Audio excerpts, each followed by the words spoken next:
All right, I'd like to call to order the Columbia Heights Public Schools Board meeting on May 10th, 2022. If you are able, please stand and rise for the Pledge of Allegiance.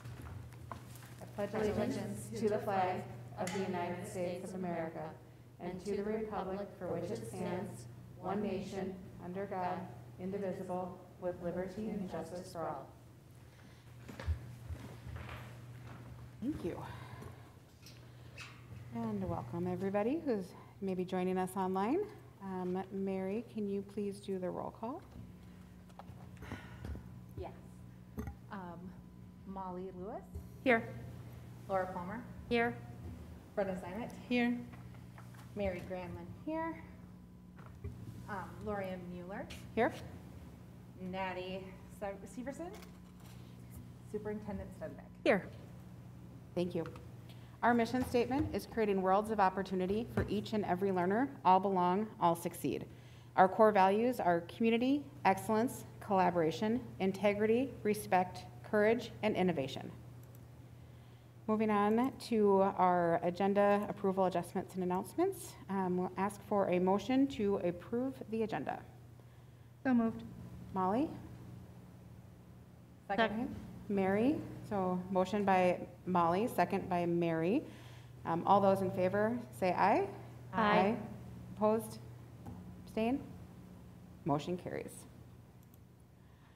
Next are our announcements. On May 17th, which is a Tuesday, filings for school board seats open.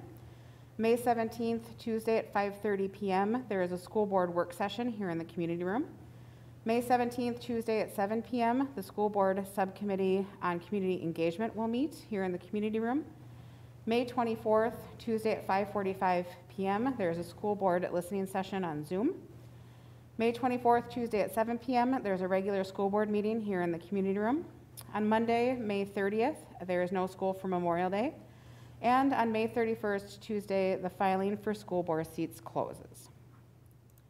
Next, we'll move on to correspondence. Superintendent Stenbeck, is there any correspondence? Madam Vice Chair, there's no correspondence at this time. Great, thank you very much. Moving on to communication to the board. At this time, any citizen or employee may briefly address the school board. The board will listen to the brief remarks, ask clarifying questions, and if desired, request that the administration follow up. The board will not take action at this meeting on requests presented at this time. As there is no one here in the room with us, I assume that there will be nobody speaking tonight. Next, we'll move on to the consent agenda, which includes the personnel report, the school board minutes from the April 12th meeting, April 19th work session, and April 26th meeting, and the treasurer's report for March of 2022. I have a motion to approve the consent agenda. So moved. Laura? Second? Second. Brenna? All right, motion by Laura, second by Brenna to approve the personnel report. Any discussion? All those in favor signify by saying aye. Aye. Opposed? Abstentions? Motion carries. Next, we have discussion reports and information items. We'll start with reports from members of the board. And Laura, would you like to go first? I would love to go first. I attended the career celebration, and you know, it doesn't really feel like a company kind of a deal. It really feels more like a family reunion. You get to see everybody, you know, teachers that you worked with in the past, and it's an amazing evening. I really think that the district does that really well, and all the people that make that event happen. And I'm just very grateful to be able to participate in it. And then I attended the policy subcommittee before this meeting. Thank you, Laura. Molly? Yeah, I also attended the career celebration dinner. Thank you again to all of our retiring staff that committed many years to our district and students. I have also attended several senior all-night party planning meetings and fundraisers, as well as 2 varsity track meets. Thanks. Thank you. Brenna? I attended the community iftar with our Muslim community and was able to talk with Representative Feist and Senator Kunesh there about school funding along with other things. And then I've attended several of the middle school softball games, which are very exciting. And I also attended the career celebration, which was just wonderful. What great teachers we have. We're going to miss them a lot. North Park took a hit this year, and it's going to be a rebuilding That's year. a big retirement. So. Great. Thank you, Brenna. Mary? Oh boy. I attended the policy subcommittee right before this. I also had multiple meetings with Representative Feist, talking about the period poverty bill that she has, as well as the Student Data Privacy Act. I was at Carnival at Valley View with Brenna. We were there. And then I also was at the career celebration. Lots of, meeting with staff and parents as we're sort of getting towards the end of the school year. And then I also had an opportunity to meet with Representative Omar a couple of different times as well, talking with her about our school district needs. So. Thank you. And for my report, I also attended the career celebration. So it was great to spend an evening with all of you, as well as our retiring staff. And it was like, I 100% agree with Laura. It was like a family reunion. It was very moving and inspirational. So that was a great opportunity. And I was attending the chair meeting just prior to this. Next, we'll move on to the superintendent report. Superintendent Stenbeck, you have a report for us? Yes, I do. Thank you. Recently, coordinator Emily Gartner and I attended a meeting with a few other districts that we were collaborating with on the Culturally Relevant School Leadership Grant. And there are some grant dollars left over yet to be spent. And so we were discussing the possibility of the Leading in Equity, Action, and Diversity Conference coming up in August through the University of Minnesota. And part of the target audience would be school board members as well. So more to come on that. We'd like to see what the parameters are around there. I also attended the career celebration and want to thank the committee for all of their work putting together a wonderful event. I attended the Tibetan community meeting via Zoom hosted by the Columbia Heights Mayor and the Tibetan American Foundation of Minnesota. Really great turnout. One of our students spoke. It was attended and was just a great representative of the school district and the community. And yesterday I was down at the state capitol for the Education Press Conference. All of the major educational organizations in the state share the united message of urging lawmakers to utilize just a small portion of the $9.2 billion surplus towards funding special education. And that's my report. Thank you for your time. Thank you very much. Next on our agenda is we have a presentation by Director Tuckrell and Principal Wynn on out-of-state and overnight field trips.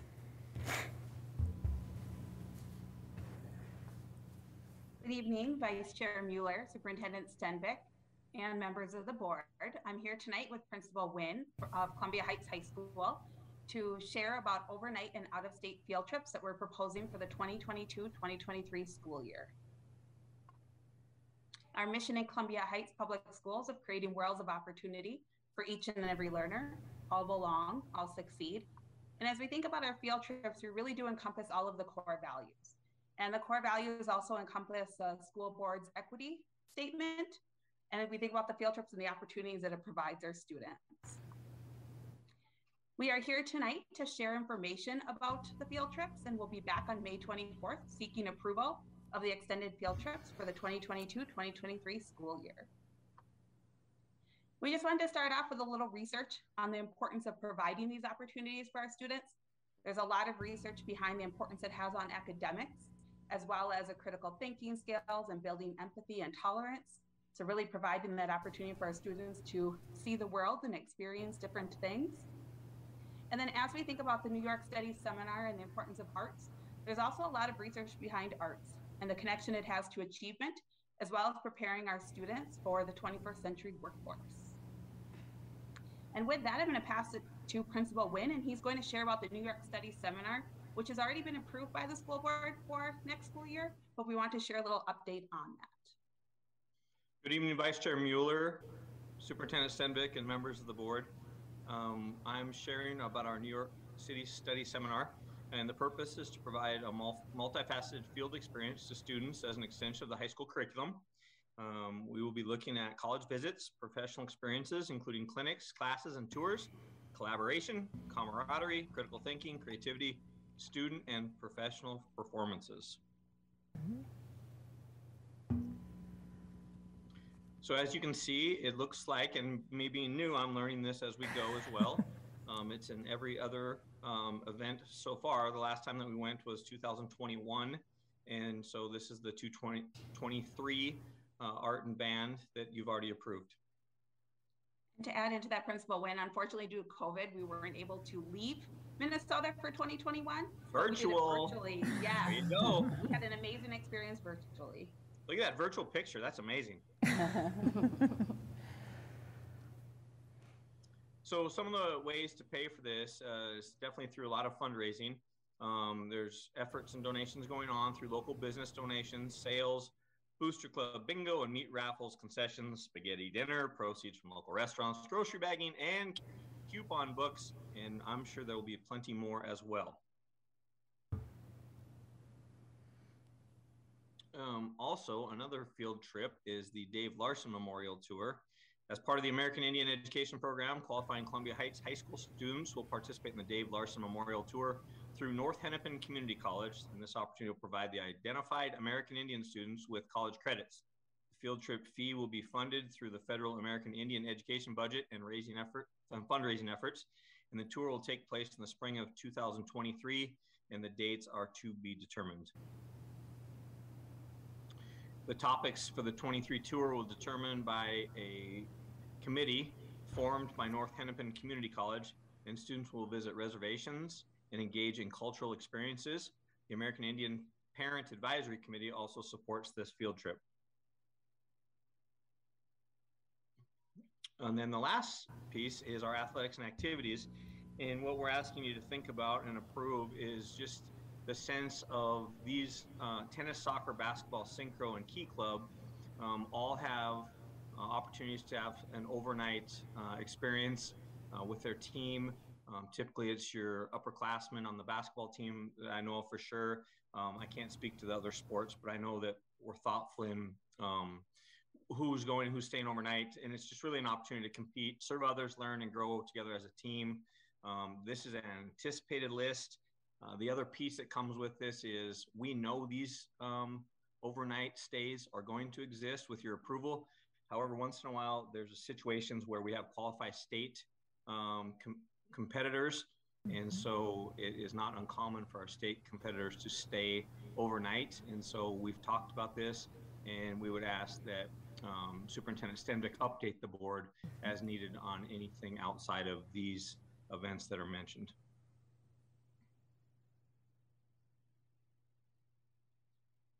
And with that, we're gonna, we don't have any others. Those are the no ones for next year. And we'll be back in a couple of weeks to seek approval for the Dave Larsen Memorial Tour, as well as the athletics and activities. Thank you. Does anybody have any questions? Mary. Thank you so much for this presentation. It looks like we have a lot of things available for our high school students. I know that we had let the 5th graders a few years ago do an overnight as part of a team building before they went into the middle school. Is that, so just as we're talking about overnight field trips in general, is that something that we will also be discussing further, like at another date, or is that something we are not considering anymore? I can answer, or I can let Director Tuckrell answer. My understanding is that these are the proposed field trips for next school year. Yeah, from the schools. Correct. Yes. I meet with each of the principals, and they check in with their teams to propose any field trip. So we try to bring it the year before as fundraising efforts and different pieces need to start. And these are the proposed ones for next year right now. Wonderful. Thank you. Any other questions? Yeah. So with the different sports trips, are those available to both the girls and the boys teams, or is it just one or the other that goes? Yep, I can speak to that. Athletic Director Jake Henderson does an unbelievable job being very thoughtful in that and making sure that we're really being equitable in our practice. So it's, when we're talking about those specific approved ones we're asking you to pre-approve, those are definitely equitable practices. Then after that, when kids compete and who qualifies, that's up to the kids. And you know, if we had a boys basketball team qualify and a girls basketball team qualify at the state level, both groups would stay if need be. Same with tennis, swimming. It just depends on who the qualifiers are. But as far as the ones that we presented that we can predict for sure and are asking for approval, those are very thought through by Jake. He does a great job with that. Thank you. We've also had, under the activities umbrella, Destination Imagination team has gone to World, the World National, it was technically national, but they called it World, which was in another state. And so right now at Columbia Academy, we have several teams for the History Day that will be competing at the state level. So, you know, there's a potential that they would compete elsewhere at a national level and would probably require an out-of-state or overnight field trip. So this is the first year we're bringing the activities and athletics field trips to the board, just really trying to tighten up and follow our policies as is. And so we're trying this out. We know these are the ones that we know of. And then, as Principal Wynn said, as things evolve with our very successful and talented students, it may change and evolve. Yeah. I'm sorry, one more. So it seems like as the board, our job would be just like oversight and making sure kids are safe. And so I'm just wondering if you can speak at all to like the insurance and liability and like background check sort of stuff, chaperoning that goes into these things, just so that we're kind of doing our due diligence of making sure that everything is above board, I guess. Let's see who wants to respond to that one. I can share. We have a lot of in policy as well as procedures that we have when field trips happen in terms of permission slips that need to happen, background checks on any chaperones that are not staff. So we do have procedures in place to ensure safety, and we go through that. And when I met with Activities Director Henderson, he shared as well, when he meets with the coaches, he has a procedure that he meets with them and goes through the same pieces. So whether it's a field trip or activities athletic opportunity, we have strict procedures in place to support the safety. Does our insurance cover, like as the school, that's something that's already, gotcha. And I see Director Hennekins may or may not be on the Zoom, but yes. Great. It does. And, you know, additionally, in addition to parent or guardian permission, there's also medical considerations, you know, and so it's a pretty extensive process for ensuring safety and well-being for the kids. Awesome. Lots of checklists. I'll add that to Superintendent Semdick, if I may. So we actually do med delegation as well from our school nurse. Anytime we do a field trip, there's a delegation where we have to prove proficiency in training and sign off on that as well. So it's very thought through and very detailed and well maintained. Great, thank you. Great questions, thank you. Any other questions? Great, well, thank you for the information. We'll see you back on the 24th. Thank you, have a great night. Next, we'll move to our action items. And we have Directors Henneken, I guess just Director Henneken, sorry, who will present to us on the approval of a technology purchase. Thank you, Vice Chair Mueller, members of the board, and Superintendent Stenvik. As presented at the previous school board meeting as an information item, we have a technology purchase for the 22-23 school year. And this is a purchase from a pre-bid contract, but it exceeds $175,000, so we need formal board approval. This purchase is for student devices for the next school year, and this project is in the budget and being funded through the capital projects levy. And this is again the major replacement cycle for our student devices as we move forward. Great, thank you, Director Hennekens. So I would need a motion to approve the technology equipment purchase for the 22-23 school year in the amount of $350,675. Motion? So moved. Brenna? Yeah. Motion? Second. Molly with a second. Any discussion? I have a question. Yes. Do we anticipate any delay related to supply chain for getting these devices for the next school year? Well, delay, there are extended lead times, and so this doing this now, we do anticipate with both the two different types of devices that we buy, that we'll get them in time. But a lot can change between now and the school year, as we learned from previous years. So right now, lead times look good, that we'll get them in time and we'll have them ready to go. Fantastic, thank you. Thank you. Any other questions? All right, hearing none, we'll proceed to vote. All those in favor signify by saying aye. Aye. Opposed? Abstentions? And motion carries.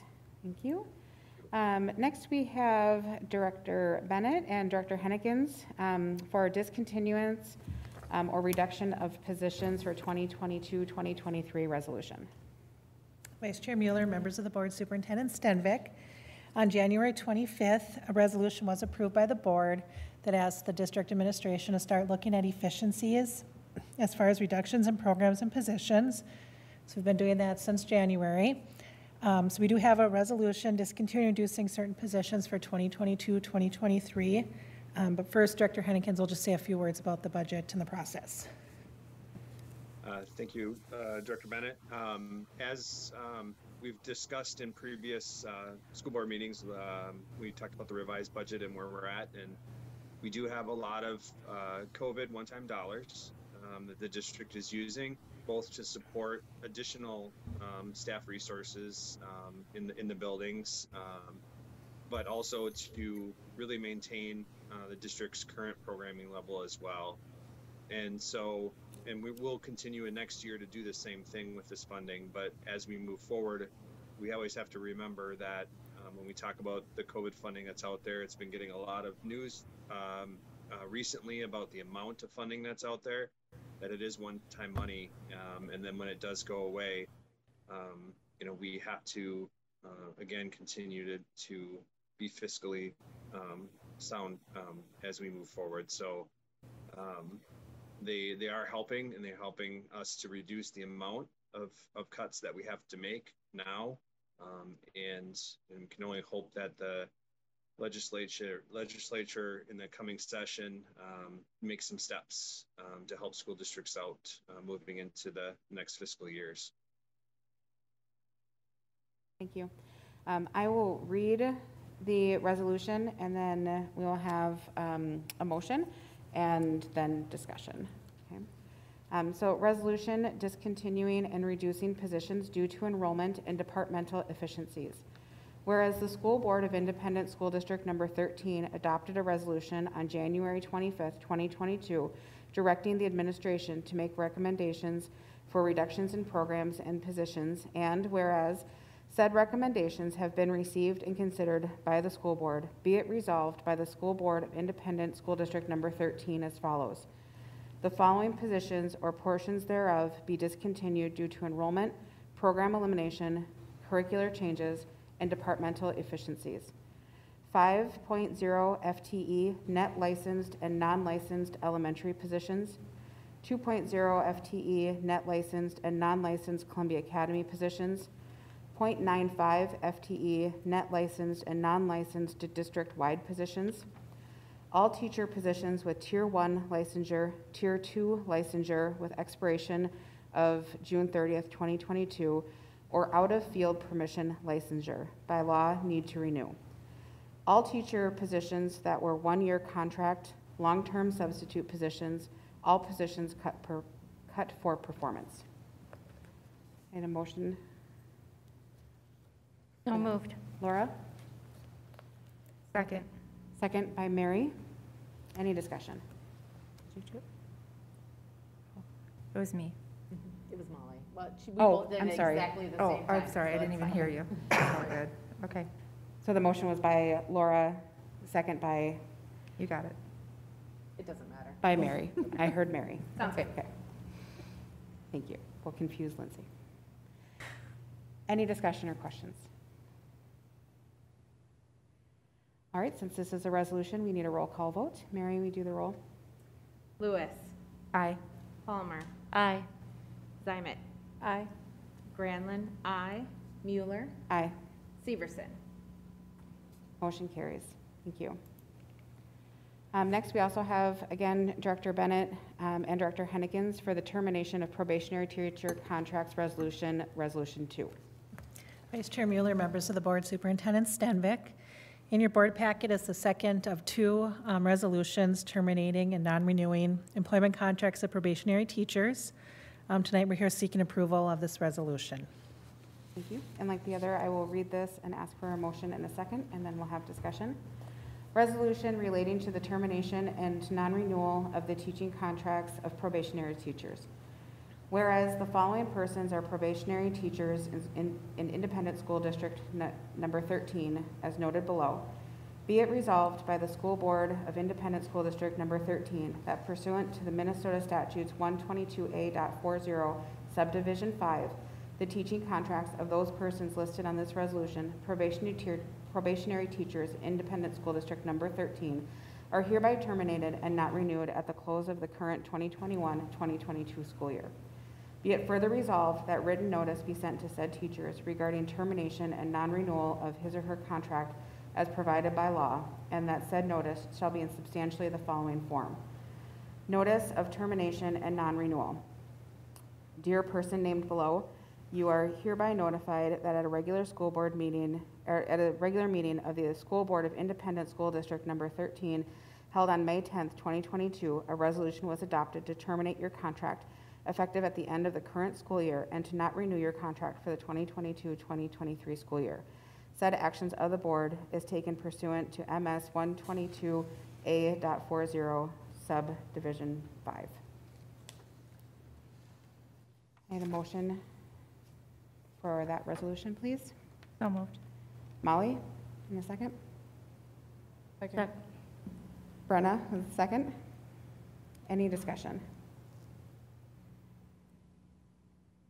I just want to say that this is always a hard year, or a hard part of the year, is looking and, you know, some of it is, well, all of it is required, and it's not an easy decision. So thankful for our HR department and Lindsay, all the work that your team's doing, and, you know, the work that you're doing as well, Superintendent Stenvick guiding them. It's not easy to say goodbye to staff that have created really great relationships with our students, and I just want to, you know, I suppose label that and also share our appreciation, or my appreciation, for all of the work that's done by the teachers that we are saying goodbye to and the staff we're saying goodbye to, as well as everybody on that team making those decisions. Any other comments or questions? All right. Again, Mary, this is a roll call vote. If you would call the roll, please. Lewis. Aye. Excuse me. Palmer. Aye. Zymet. Aye. Granlund, aye. Mueller. Aye. Severson. Motion carries. Thank you. Next on the agenda is our policy second reading. And we have the following policies. 206, public participation in school board meetings, complaints about persons at school board meetings and data privacy considerations. 211, criminal or civil action against school district, school board member, employee, or students. 519, interviews of students by outside agencies. 532, use of peace officers in crisis teams, instructional services, special education. 609, religion. 611, homeschooling. 613, graduation requirements. These policies appeared on the April 26, 2022 meeting for first reading, and approval is sought for tonight's meeting. Get a motion to move that forward. So moved. Mary? Second. Second by Laura. Any discussion? Yeah, actually, just a comment. I wanted to thank Mary and the entire staff that's been working on our policies. We have been really trying to do our best to be as inclusive as possible, and we're getting better at it. And Mary, you are really incredibly great at being able to spot those little things that we can do within a policy to make sure that everybody is included. And I really do appreciate that. And thank you so much for your support, our superintendent and everybody on the administrative team. Thank you, Laura. Thank you. Any other comments or questions? And no feedback received on these policies? No feedback. Great. Thank you. All right. Then we will proceed to vote. All those in favor signify by saying aye. Aye. Opposed? Abstain? Motion carries. Thank you. We'll move on to board topics. Does anybody have any board topics? Mary? I do. I just wanted to, reach out and let everybody know that the period poverty bill, it has bipartisan support. However, with the push for all of the other things, it's sort of maybe is not as high on everybody's list. So that's a really important one for our students, for all students, but even specifically for ours. And I know Representative Feist has worked really hard on that to get that passed. So encourage people to just connect with legislators about that issue and make sure that that one, in a year where we have a massive surplus, that should be a really easy one for people to advocate for, especially when it is not an unfunded mandate, it is actually a funded mandate, which I think speaks volumes to Representative Feist's ability to listen to feedback from school board members. And then I think also the Student Data Privacy Act, it is now supported by MSBA and the Education Minnesota. So just if anybody has any questions about the Student Data Privacy Act and where it's at, they should feel free to reach out to Superintendent Stenvik. She also knows a lot about it, but We'll refer you to Representative Feist. Representative Feist, who's working really hard to get those things passed. And like I said, I've spent a lot of time over the past few weeks talking with her about those things, and just wanted to make sure that people were aware that we have, wonderful representation here in our school district to work really hard to, sort of look at all of our students well-roundedly. And so again, just want to encourage everybody to reach out if they have questions to Representative Feist. She's always ready and willing to chat with people about those things. So, Thank you. Yeah. Anybody else have any board topics? Okay, I've got a couple. First, for the board, the Columbia Heights High School Academic Awards Ceremony is this Wednesday at 7 p.m. and they are requesting RSVPs. So if you could RSVP, if you are able to go, that would be great. One other note is that our board self-evaluations are due this Friday. So the evaluation link is in your board email, and those are due. Survey closes on Friday. So, I think that was it for me. Anything else? All right, and that event, then we will adjourn the meeting at 7:33 p.m.